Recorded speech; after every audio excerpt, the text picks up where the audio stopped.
আসসালামু আলাইকুম। আজকে আমরা আলোচনা করব মৌলের পর্যায়বৃত্ত ধর্ম। তো মৌলের পর্যায়বৃত্ত ধর্ম ছয়টি: ধাতব ধর্ম, অধাতব ধর্ম, পরমাণুর আকার অথবা পারমাণবিক ব্যাসার্ধ, আয়নীকরণ শক্তি, তড়িৎ ঋণাত্মকতা, ইলেকট্রন আসক্তি। এখন আমরা এগুলোর ব্যাখ্যা পড়ব আর কি। নাম্বার ওয়ান, ধাতব ধর্ম। তো ধাতব ধর্ম পড়ার আগে ধাতু কী জিনিস সেটা আগে জেনে নিই। পুরাতন সংজ্ঞা অনুসারে বলা হয় যে সকল মৌল চকচকে, বল প্রয়োগে বাধার সৃষ্টি করে এবং তাপ ও বিদ্যুৎ সুপরিবাহী, অর্থাৎ তাপ ও বিদ্যুৎ পরিবহন করতে পারে, সেই সকল মৌলকে বলা হয় ধাতু।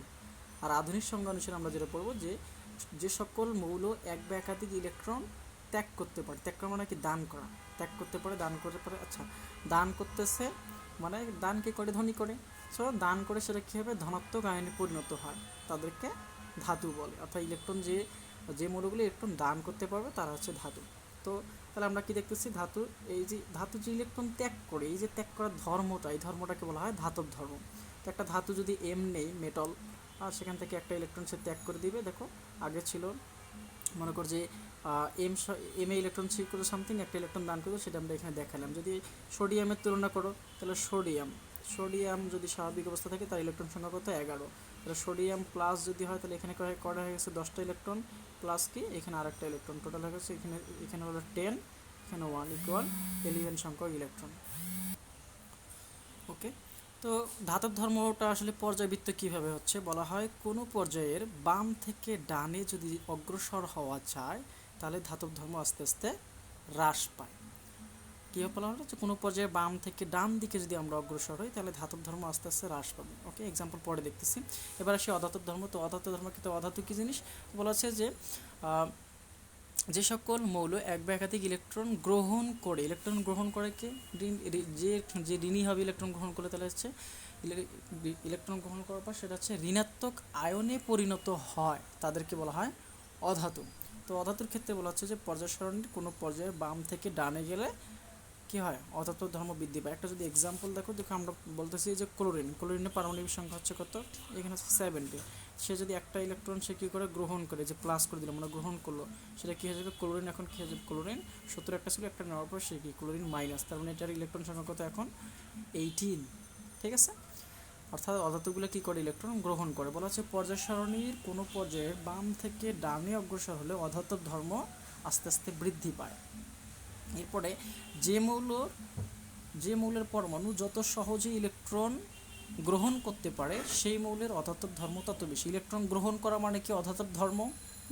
তো যে মৌলটা যত সহজে ইলেকট্রন গ্রহণ করতে পারবে সেই মৌলের ক্ষেত্রে অধাতব ধর্ম তত বেশি হবে। এর পরবর্তীতে কিছু ধরনের মৌল পাওয়া যায় যে সকল মৌল কোনো সময় ইলেকট্রন গ্রহণ করে আবার কোনো সময় ইলেকট্রন ত্যাগ করে। এই যে উভয় ধর্মী বৈশিষ্ট্য পাওয়া যায় সেই মৌলগুলোকে বলা হয় উপধাতু অথবা অর্ধধাতু অথবা অপধাতু নামে পরিচিত। তো আমরা একটা পর্যায়ে যদি লক্ষ্য করি তাহলে একটা পর্যায়ে নিলাম, সেই পর্যায়ে বাম দিকে যে ধাতুগুলো আছে লক্ষ্য করলে দেখা যায় বাম দিকে যেগুলো অবস্থান করে যে মৌলগুলো সেগুলো হচ্ছে ধাতু, এবং পর্যায়ের ডান দিকে যে মৌলগুলো অবস্থান করে তারা হচ্ছে অধাতু। মাঝামাঝি পর্যায়ে মৌলটা যেটা পাওয়া যায় সেটা হচ্ছে উপধাতু। ওকে, তাহলে এক্সাম্পল হিসেবে একটা পর্যায় লক্ষ্য করে একটা পর্যায় নিলাম, পর্যায় 3। পর্যায় 3-এর মৌলগুলো হচ্ছে এগুলো: sodium, magnesium, aluminium, silicon, phosphorus, sulphur, chlorine, argon. তো দেখা যায় যে শুরুর দিকে যে মৌলগুলো আছে সোডিয়াম, ম্যাগনেসিয়াম, অ্যালুমিনিয়াম, এই তিনটা হচ্ছে ধাতু, এবং শেষের দিকে ফসফরাস, সালফার, ক্লোরিন, এই তিনটা হচ্ছে অধাতু, এবং সর্বশেষে 18 নম্বর গ্রুপে যেটা আছে অ্যালুমিনিয়াম, সেই অ্যালুমিনিয়ামটা হচ্ছে নিষ্ক্রিয়, এবং মাঝামাঝি পর্যায়ে যেটা আছে সেটা হচ্ছে উপধাতু। ঠিক আছে। তো উপধাতু বিষয়ে আরও একটু বলতেছি আমি। আচ্ছা, তো এই আলোচনাটা যদিও বইয়ে নাই, আমি পড়াচ্ছি, সেটা হচ্ছে উপধাতু বা অপধাতুর সংখ্যা হচ্ছে 7টি। হ্যাঁ, সেই 7টা বললাম কি কোনো পর্যায়ের মাঝামাঝি পর্যায়ের দিকে তাদেরকে পাওয়া যেতে পারে। কিন্তু এদের বৈশিষ্ট্য কী হবে? কখনো ইলেকট্রন গ্রহণ করে, কখনো ইলেকট্রন ত্যাগ করে। তো আমরা দেখি উপধাতু 6টা কী কী। উপধাতু 6টা মনে রাখার জন্য আমি একটা ছন্দের কথা বলতেছি। সেই ছন্দটা হচ্ছে যে জিবিআই শীঘ্রই আসেন, সাবধানে টুলে বসেন। জিতে হচ্ছে জিই জার্মেনিয়াম, বিআই বিআই এটা হচ্ছে বিসমাথ, শীঘ্রইতে হচ্ছে এসআই অর্থাৎ সিলিকন, আসেনতে হচ্ছে এএস আর্সেনিক, সাবধানে হচ্ছে এসবি এটাকে বলে অ্যান্টিমনি, আর ল্যাটিন নাম হচ্ছে স্টিবিয়াম। টুলেট হচ্ছে টেলুরিয়াম। দেখো 6টা শেষ হয়ে গেছে, আর বসন্তে আপাতত কিছু নাই। যাই হোক, এই ছন্দটা মনে রেখে এই 6টা মূলের নাম মনে রাখবে। এই 6টা মূলকে বলা হয় উপধাতু অথবা অপধাতু, অর্থাৎ এরা কখনো ধাতুর ন্যায় এবং কখনো অধাতুর ন্যায় আচরণ করে থাকে। এবার আসি 3 নম্বর পর্যায়বৃত্ত ধর্ম, পরমাণুর আকার অথবা যেটাকে বলা হচ্ছে পারমাণবিক ব্যাসার্ধ। ওকে, তো আমরা বলছিলাম পরমাণু কি, পরমাণুতে প্রোটন এবং নিউট্রন অবস্থান করে পরমাণুর কেন্দ্রে, এবং এর বাইরে যে বৃত্তাকার কক্ষপথে ইলেকট্রনগুলো কি করে ঘুরতে থাকে। তাহলে বৃত্তাকার কক্ষপথ যদি বৃত্তাকার হয়, তাহলে ওই বৃত্তাকার পথের কি একটা ব্যাসার্ধ আছে, তাহলে নিউক্লিয়াস থেকে ওই বৃত্তাকার পথের যে দূরত্ব, সেই দূরত্বটাকে বলা হয় কি ব্যাসার্ধ। তো পরমাণুর আকার বা পারমাণবিক ব্যাসার্ধ বলতে বোঝানো হচ্ছে যে পরমাণুর নিউক্লিয়াস থেকে পরমাণুর সর্বশেষ যে কক্ষপথ, সেই কক্ষপথের দূরত্ব। দেখো আমি এখানে লিথিয়াম বলতেছি, লিথিয়ামের পারমাণবিক সংখ্যা 3। তো প্রথমে 2টা ইলেকট্রন গেল প্রথম কক্ষপথ, এটা হচ্ছে 1 নম্বর কক্ষপথ, এটা হচ্ছে কি 2 নম্বর কক্ষপথ। তো লিথিয়ামের যে নিউক্লিয়াস, এটা নিউক্লিয়াস থেকে এই যে 2 নম্বর কক্ষপথ পর্যন্ত যে ডিস্টেন্সটা, সেই ডিস্টেন্সকে বলা হচ্ছে তার পারমাণবিক ব্যাসার্ধ, অথবা এর আকারের কথা বলেছে, এটা তার পারমাণবিক আকার। আচ্ছা, যাই হোক, তো পরমাণুর আকার বা পারমাণবিক ব্যাসার্ধের ক্ষেত্রে বলা হচ্ছে 1 নম্বর, কোনো পর্যায়ের বাম থেকে ডানে গেলে, অর্থাৎ বাম থেকে ডানে যদি আমরা অগ্রসর হই, তাহলে কী হয়, পরমাণুর আকার বা ব্যাসার্ধ কমতে থাকে। ওকে, আমরা এক্সাম্পল দেখি এবং ব্যাখ্যা দেখি। তাহলে আমি একই পর্যায়ে 2টা মূল নেব। 2 নম্বর পর্যায়ে প্রথমে আসতেছে লিথিয়াম, তারপরে কি বেরিলিয়াম, তারপরে আসতেছে বোরন। তো দেখো লিথিয়ামের পারমাণবিক সংখ্যা কত, পারমাণবিক সংখ্যা হচ্ছে লিথিয়াম আমরা জানি পারমাণবিক সংখ্যা হচ্ছে কত 3, বেরিলিয়ামের পারমাণবিক সংখ্যা হচ্ছে 4, আর বোরনের পারমাণবিক সংখ্যা কত 5। তো এদের যদি আমরা যদি ইলেকট্রন বিন্যাস করি, তাহলে প্রথমে আমরা দেখতে পাচ্ছি যে লিথিয়ামের ক্ষেত্রে যদি ইলেকট্রন বিন্যাস করি এবং আকারটা দেখি, প্রথমে বললাম যে এখানে লিথিয়াম আছে, তার প্রথম কক্ষপথে ইলেকট্রন থাকে 2টা দিলাম, পরবর্তী কক্ষপথে আরেকটা ইলেকট্রন আছে, সেটা এখানে দিলাম।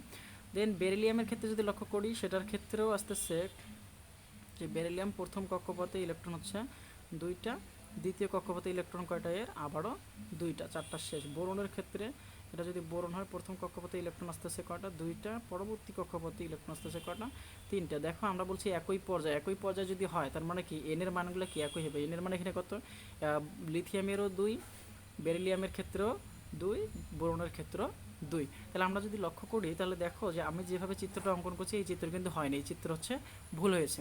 এখন কেন ভুল হয়েছে সেটার ব্যাখ্যা যদি দেই, ফার্স্ট অফ অল তুমি লক্ষ্য করো যে 2 নম্বর সবার বাইরের কক্ষপথ কোনটা, সবার বাইরের কক্ষপথ হচ্ছে n=2, অর্থাৎ 2 নম্বর কক্ষপথটা হচ্ছে সবার বাইরে। 2 নম্বর কক্ষপথ যদি সবার বাইরের হয়, তাহলে 2 নম্বর কক্ষপথে সর্বোচ্চ ইলেকট্রন থাকতে পারে কয়টা, 8টি।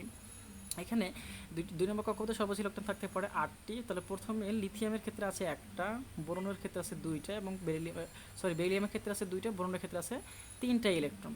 এবং আমরা দেখতে পাচ্ছি লিথিয়াম, আমরা জানি এই যে 3টা মূল নিচ্ছি, সেই 3টা মূলে কি কোনো আধানে আধিত নয়, অর্থাৎ হচ্ছে আমাদের এখানে কি ধনাত্মক আধান বা ঋণাত্মক আধান নয়, হচ্ছে প্রোটন সংখ্যা হচ্ছে তাদের কি ইলেকট্রন সংখ্যা। তার মানে এদের যে প্রোটন সংখ্যা আছে, সেই প্রোটন সংখ্যাটা কি, অর্থাৎ কেন্দ্রে অবস্থান করে কি প্রোটন আর নিউট্রন, তার মানে কেন্দ্রে পজিটিভ চার্জ কি, এখানে লিথিয়ামের ক্ষেত্রে আছে 3, আর বেরিলিয়ামের ক্ষেত্রে পজিটিভ চার্জ অর্থাৎ প্রোটন সংখ্যা 4, আর বোরনের ক্ষেত্রে প্রোটন সংখ্যা 5। তাহলে দেখো তো এই যে সর্বশেষ কক্ষপথের ইলেকট্রনকে আকর্ষণ করতেছে এখানে কি তিনটা পজিটিভ চার্জ, যখন বাইরে আছে 2টা, বাইরে কটা, বাইরে দেখো তো সর্বশেষ কক্ষপথে বাইরে 2টা ইলেকট্রন আছে 2টা, আর ভিতরে প্রোটন আছে কয়টা, 4টা। সর্বশেষ কক্ষপথে ইলেকট্রন আছে 3টা, ভিতরে প্রোটন আছে 5টা। তাহলে দেখা যাচ্ছে যে সর্বশেষ কক্ষপথে ইলেকট্রন সংখ্যা বৃদ্ধি পাওয়ার কারণে নিউক্লিয়াসের সাথে তাদের কি হয়, এই যে পুরো নিউক্লিয়াসে কি আছে, প্রোটন আছে positive charge. So positive charge এবং সবার শেষে বাইরে আছে নেগেটিভ চার্জ। পজিটিভ আর নেগেটিভের সংখ্যা যত বেশি হবে, আকর্ষণ তত বেশি হবে। তাহলে আমরা পেলাম যে সর্বশেষ কক্ষপথ নাম্বার আছে 2, 2 নম্বর কক্ষপথে সবার ইলেকট্রনগুলো আছে একই পর্যায়ের, কিন্তু প্রোটনে নিউক্লিয়াসে প্রোটনের সংখ্যা যত বৃদ্ধি পাচ্ছে, এর নিউক্লিয়াসের প্রোটন এবং সর্বশেষ কক্ষপথের যে ইলেকট্রন আছে তার মধ্যে আকর্ষণ সংখ্যা বৃদ্ধি পাচ্ছে। এই আকর্ষণ বৃদ্ধি পাওয়ার কারণে কি হয়, এই যে 3 নম্বর যে কক্ষপথটা আছে, সেই 3 নম্বর কক্ষপথে যার আকর্ষণ যত বেশি আসছে, সেটা কি নিউক্লিয়াসের তত আস্তে আস্তে কাছাকাছি আসা শুরু হবে, অর্থাৎ কক্ষপথটা শেষ কক্ষপথটা কী হবে, সংকুচিত হওয়া শুরু হবে। এই যে সংকুচিত হওয়া শুরু হয় বলে আমরা কী বলতেছি, সংকুচিত হয়ে যায়। এই সংকুচিত হওয়ার কারণে তার আকারটা কি হয়ে যায়, ছোট হয়ে যায়। এই কারণে আমরা বলতেছি যে একই পর্যায়ে বরাবর যখন বাম থেকে ডান দিকে অগ্রসর হওয়া যায়, তখন তার পরমাণুর আকার কি আস্তে আস্তে হ্রাস পায়, অর্থাৎ শুরুর দিকে যারা আছে তাদের আকার বড়, এবং পরবর্তীতে আস্তে আস্তে যারা আসবে তাদের আকারগুলো আস্তে আস্তে ছোট হয়ে যাবে। 2 নম্বরটা হচ্ছে গ্রুপ বরাবর। তো বলা হচ্ছে যে কোনো গ্রুপের উপর থেকে নিচে গেলে পরমাণুর আকার বা ব্যাসার্ধ বাড়ে। আমরা যদি লক্ষ্য করি একই গ্রুপে প্রথমে হচ্ছে যে গ্রুপ 1 যদি লক্ষ্য করো, গ্রুপ 1-এ কী আছে, লিথিয়ামের পর আছে সোডিয়াম। তো লিথিয়ামের ইলেকট্রন বিন্যাস করো 1s2 2s1। সোডিয়ামের হচ্ছে 11 পারমাণবিক সংখ্যা, তার ইলেকট্রন বিন্যাস 1s2 2s2 2p6 3s1। এই যে দেখো, তার মানে এই যে s1 সর্বশেষ ইলেকট্রনটা কি এসে প্রবেশ করতেছে, অর্থাৎ এদের কি এসে একটা করে ইলেকট্রন থাকার কারণে এটা হচ্ছে গ্রুপ 1-এ অবস্থিত। এবং দেখতে পাচ্ছি লিথিয়ামের ক্ষেত্রে পর্যায় এন এর মান কত, n=2, তার মানে তার পর্যায় হচ্ছে 2টা। আর সোডিয়ামের ক্ষেত্রে n=3, অর্থাৎ তার পর্যায় হচ্ছে 3টা পর্যায় হওয়ার কারণে কি আসতেছে, তার এমনিতেই কি একটা কক্ষপথ কি হয়ে গেছে ভাইয়া, একটা কক্ষপথ বৃদ্ধি পেয়ে গেছে। একটা কক্ষপথ বৃদ্ধি পাওয়া মানে কি, তার আকারটা কি তুলনামূলক কম কক্ষপথ যার আছে তার তুলনায় বেশি হয়ে গেছে। এই কারণে আকারটা হচ্ছে কি গ্রুপ বরাবর বৃদ্ধি পায়। তো একই গ্রুপে প্রথমে লিথিয়াম তারপর সোডিয়াম, কিন্তু আকারটা বড় হচ্ছে সোডিয়ামের ক্ষেত্রে। 4 নম্বর পর্যাবৃত্ত ধর্ম হলো আয়নীকরণ শক্তি। আয়নীকরণ শক্তি কাকে বলা হচ্ছে, বইয়ে যে সংজ্ঞা আছে পড়ে নিবা। বলা হয় যে গ্যাসীয় অবস্থায় গ্যাসীয় অবস্থায় 1 মোল কোনো মৌল থেকে কি করে 1 মোল ইলেকট্রন সরিয়ে যদি 1 মোল ধনাত্মক আয়নে পরিণত করা হয়, তাহলে যে পরিমাণ শক্তির প্রয়োজন পড়ে সেই পরিমাণ শক্তিটাকে বলা হয় আয়নীকরণ শক্তি। তো আমি একটা ধাতু নিলাম, হ্যাঁ, সেই ধাতুর নাম দিলাম এমটা যদি গ্যাসীয় অবস্থায় থাকে, এই ধাতুটা যদি গ্যাসীয় অবস্থায় থাকে, তাহলে সেখান থেকে 1 মোল ইলেকট্রন সরাই দিলাম। সরাই দেওয়ার কারণে এখানে কি হচ্ছে, একটা শর্ট পড়লো, তাহলে এসে একটা কি হয়ে যাবে, প্লাস হয়ে যাবে, অর্থাৎ এম প্লাস হয়ে গেলো। এইটা করার জন্য আমাকে যে পরিমাণ শক্তিটা দিতে হচ্ছে, দেখো এখানে প্লাস ইলেকট্রন দ্বারা যদি ইলেকট্রন বের করে দেওয়া বোঝায়, তাহলে কি মাইনাস শক্তি দ্বারা কী হচ্ছে, এখানে শক্তির কী হচ্ছে, প্রয়োজন হচ্ছে। এই যে পরিমাণ শক্তির প্রয়োজনটা হচ্ছে, সেই পরিমাণ শক্তিটাকে বলা হচ্ছে আয়নীকরণ শক্তি।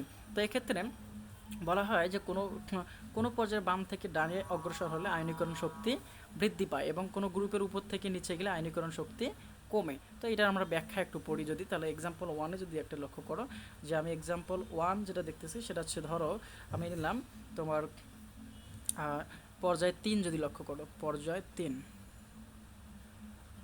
3 যদি নেই, তাহলে পর্যায় 3-এর মৌলগুলো আছে কি, সোডিয়াম, ম্যাগনেসিয়াম, অ্যালুমিনিয়াম, সিলিকন। সোডিয়ামের পারমাণবিক সংখ্যা 11, অ্যালুমিনিয়াম 12, তারপর কি ম্যাগনেসিয়াম 12, অ্যালুমিনিয়াম 13, সিলিকন হচ্ছে 14। তো এক্ষেত্রে যদি আমরা লক্ষ্য করি তাহলে দেখা যায় কি আসে দেখি।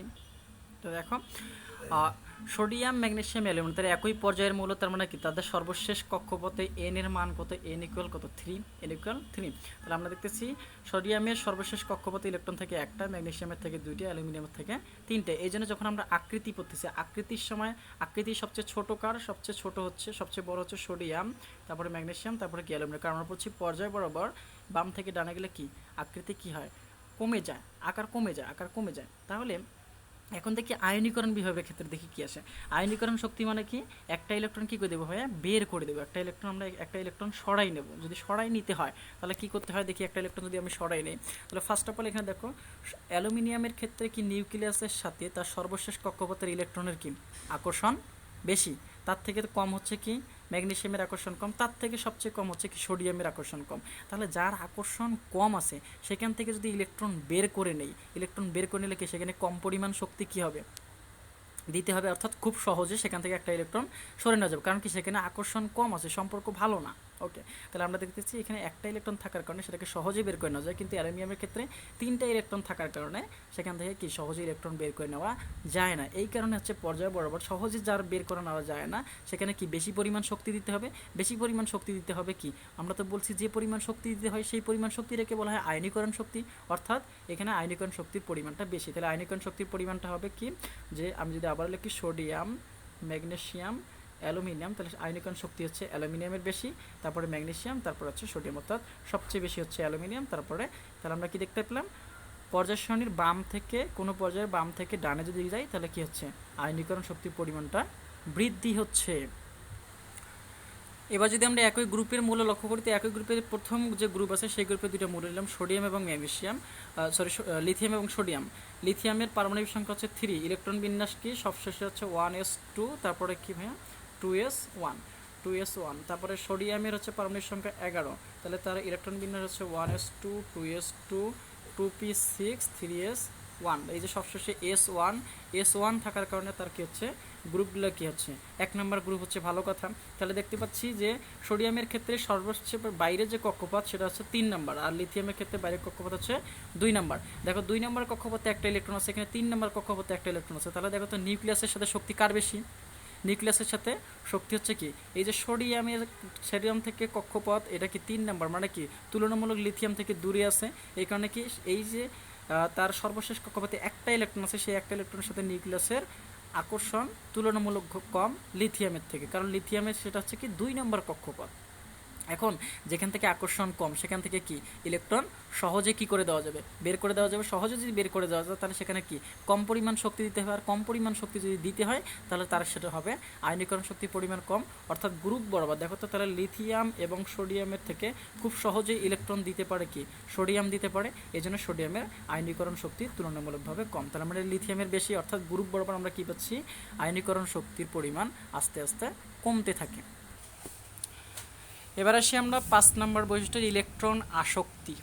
ইলেকট্রন আসক্তির ক্ষেত্রে সংজ্ঞা বলা হচ্ছে যে কোনো একটা গ্যাসীয় অবস্থায় মৌলকে যদি 1 মোল ইলেকট্রন দিয়ে সেটাকে যদি কি করা হয় 1 মোল ঋণাত্মক আয়নে পরিণত করা হয়, তাহলে যে পরিমাণ শক্তি উৎপন্ন হয় সেই পরিমাণ শক্তিটাকে বলা হচ্ছে ইলেকট্রন আসক্তি। তাহলে এখানে 1 মোল একটা গ্যাসীয় মৌল আছে, সেখানে একটা ইলেকট্রন দিলাম, দেওয়ার পরে সেই ইলেকট্রন গ্রহণ করছে, গ্রহণ করার কারণে সেটা কি নেগেটিভ অর্থাৎ ঋণাত্মক আয়নে পরিণত হয়েছে, সেটার অবস্থা হচ্ছে গ্যাসীয়। এইটার কারণে কি এখানে শক্তি উৎপন্ন হবে, এই যে পরিমাণ শক্তি উৎপন্ন হবে সেটাকে বলা হচ্ছে ইলেকট্রন আসক্তির পরিমাণ। ইলেকট্রন আসক্তি মানে আবার ইলেকট্রনের চাহিদা না, এটা হচ্ছে এক ধরনের শক্তির পরিমাপ। এরপর বলা হচ্ছে যে কোনো পর্যায়ের বাম থেকে ডানে অগ্রসর হলে ইলেকট্রন আসক্তির মান বাড়ে এবং কোনো গ্রুপের উপর থেকে নিচে গেলে ইলেকট্রন আসক্তির মান কমে। এগুলো কিন্তু এক একটা অনুধাবনমূলক প্রশ্ন, ঠিক আছে, অনুধাবনমূলক প্রশ্নগুলো তোমাকে পড়তে হবে। আচ্ছা, তো এখানে লক্ষ্য করে আমরা বললাম যে কোনো পর্যায়ে বাম থেকে ডানে গেলে কি হয় ইলেকট্রন আসক্তির পরিমাণ কমে এবং কোনো গ্রুপের উপর থেকে নিচে আসলে ইলেকট্রন আসক্তির মান কমে। আচ্ছা, তাহলে দেখো একটা পর্যায়ে যদি লক্ষ্য করি, একটা পর্যায়ে 3 নম্বর দিলাম সোডিয়াম, ম্যাগনেসিয়াম, অ্যালুমিনিয়াম, সিলিকন, এর মধ্যে ইলেকট্রন আসক্তির পরিমাণ একটা ইলেকট্রন আসক্তির যে ইয়েটা আছে সেটা যদি একটু ব্যাখ্যা করো। সোডিয়ামের পারমাণবিক সংখ্যা 11, ম্যাগনেসিয়াম 12, অ্যালুমিনিয়াম 13, সিলিকন হচ্ছে 14।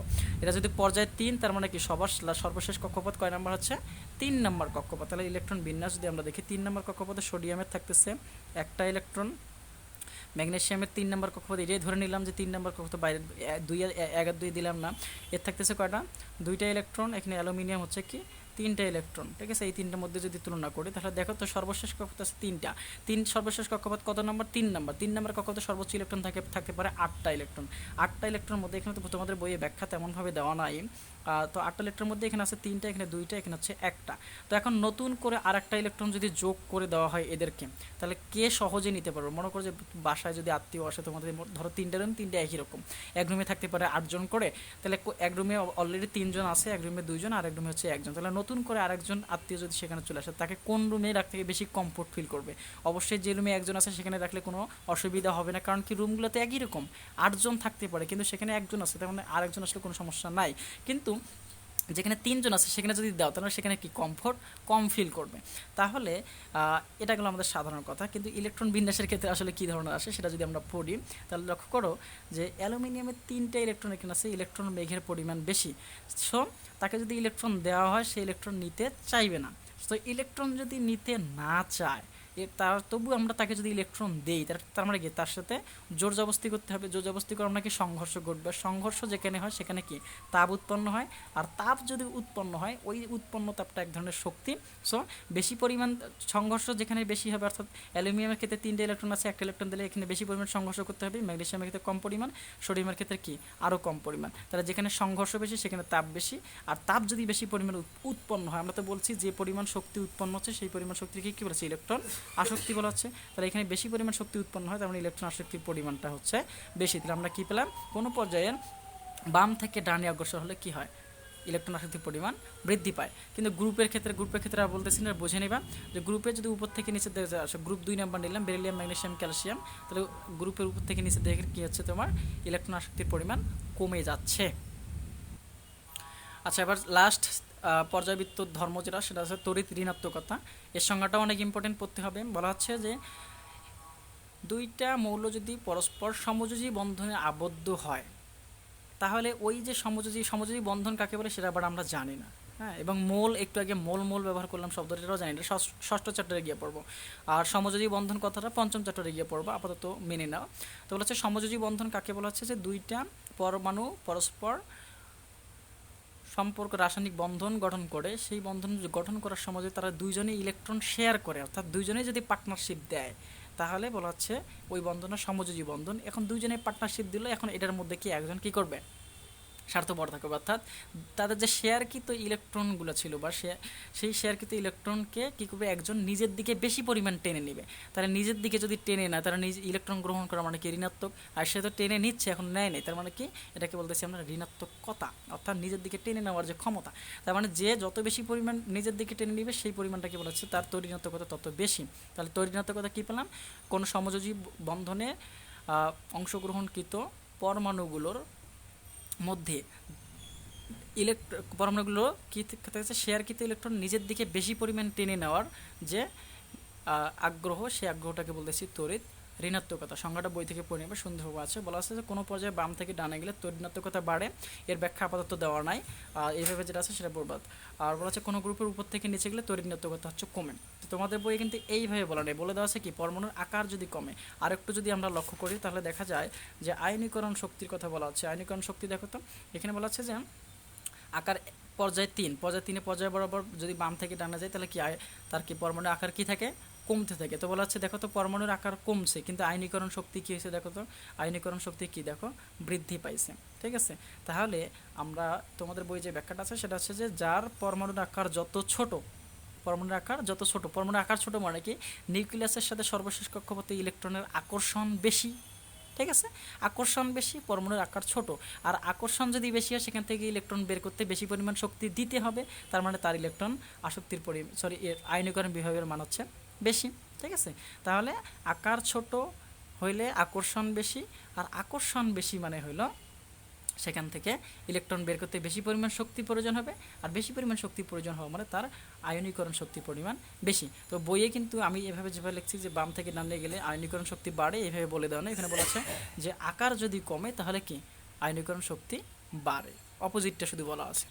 তাহলে এখন এই তিনটাকে যেহেতু মিল আছে, সো একবারে আমি পড়তে পারি। সেটা হচ্ছে আমি একটা ওয়ার্ড ব্যবহার করলাম, সেটা হচ্ছে আয়তো। প্রথম আদ্যক্ষরগুলো নিয়েছিলাম, তাহলে স্বরে স্বর এটাতে হচ্ছে আয়নীকরণ শক্তি, রস্যই ইলেকট্রন আসক্তি, ততে হচ্ছে তড়িৎ ঋণাত্মকতা। এই তিনটা মিলে একটা শব্দ নিলাম হচ্ছে আয়তো। সবার তড়িৎ ঋণাত্মকতা তারপর আছে এক কথা প্রথমে সবার হচ্ছে প্রথম অক্ষরটা নিয়ে এই তিনটার। তাহলে আমরা দেখতে পাচ্ছি পর্যায়ে বরাবর এই দিক থেকে কোত্থেকে গেছি, বাম থেকে তীর চিহ্নের দিক যেদিকে সেদিকে যাচ্ছি, বাম থেকে ডানে গেছি, গ্রুপ বরাবর উপর থেকে নিচে আসছি। তাহলে বলা হচ্ছে যে আয়তো হচ্ছে পর্যায়ে বাম থেকে ডানে গেলে বাড়ে, অর্থাৎ তিনটাই বাড়ে, এবং গ্রুপ বরাবর উপর থেকে নিচের দিকে আসলে তিনটায় কমে। তো পর্যায়বৃত্ত ধর্ম সম্পর্কে আপাতত আলোচনা এই পর্যন্ত ছিল। নেক্সট হচ্ছে বিভিন্ন গ্রুপে মৌলগুলোর হচ্ছে নাম, এটাই আর কি। তো আজকে ক্লাসটা আপাতত এই পর্যন্ত রাখলাম। আল্লাহ হাফিজ।